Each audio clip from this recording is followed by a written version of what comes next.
한국 개신교인 5명 중 1명, 이들이 극우 성향에 보인다는 분석이 나왔습니다. 꽤 놀라운 수치죠. 오늘은 바로 이 흥미로운 설문조사 데이터를 가지고 신념과 정치가 어떻게 만나는지 그 지점을 한번 깊숙이 들여다보려고 합니다.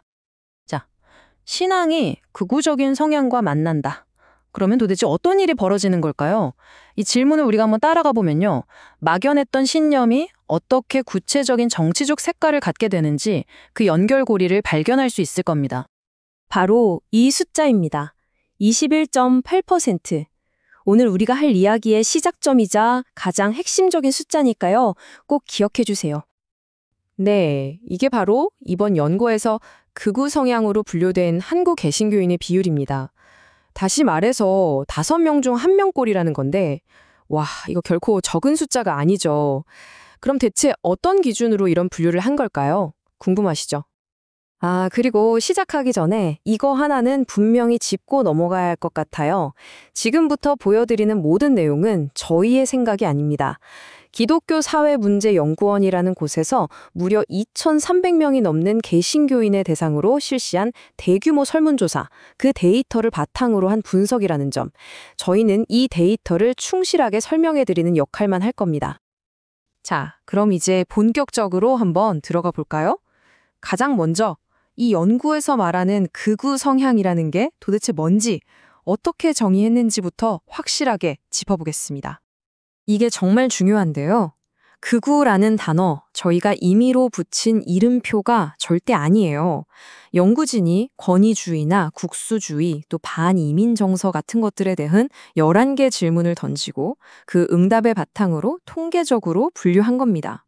그러니까 이건 설문조사 자체에서 나온 용어인 거죠. 좋습니다. 그럼 이렇게 나뉜 두 그룹, 극우 성향 개신교인과 그렇지 않은 개신교인은 세상을 보는 눈이 얼마나 다를까요? 지금부터 보여드릴 데이터들을 보시면 그 생각의 차이가 정말 선명하게 드러납니다. 우리나라, 대한민국이 신으로부터 특별한 사명을 받았다.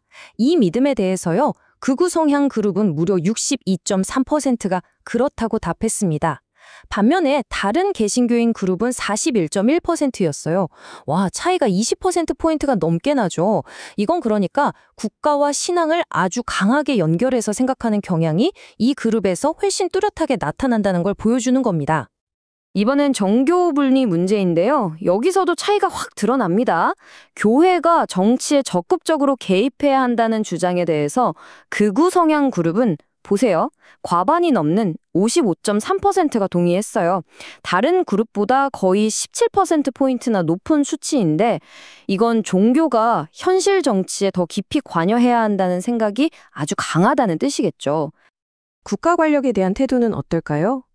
국가 안보를 위해서라면 정부가 개인의 온라인 활동을 감시해도 괜찮다. 여기에 대해서 극우 성향 그룹은 27%가 동의했습니다. 다른 그룹보다 9%포인트 가까이 높은데요. 개인의 자유라는 가치보다는 국가가 주도하는 안보를 더 중요하게 생각하는 경향을 읽을 수 있는 대목이죠.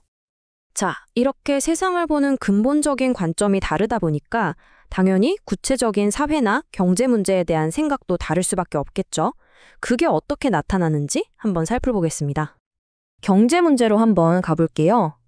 기업 활동을 위해서 해고를 지금보다 더 쉽게 해야 한다는 의견 어떠세요? 극우 성향 그룹에서는 여기에 동의하는 비율이 37.6%에 달했어요.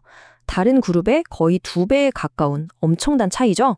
여기서 이 그룹의 친기업적, 시장주의적 시각을 확실히 엿볼 수 있습니다. 그리고 이런 시장 중심적인 생각은 부동산 문제에서도 그대로 이어집니다. 부동산 문제는 정부 개입 없이 시장에 맡겨야 한다는 의견에 거의 절반에 가까운 47.2%가 동의했어요.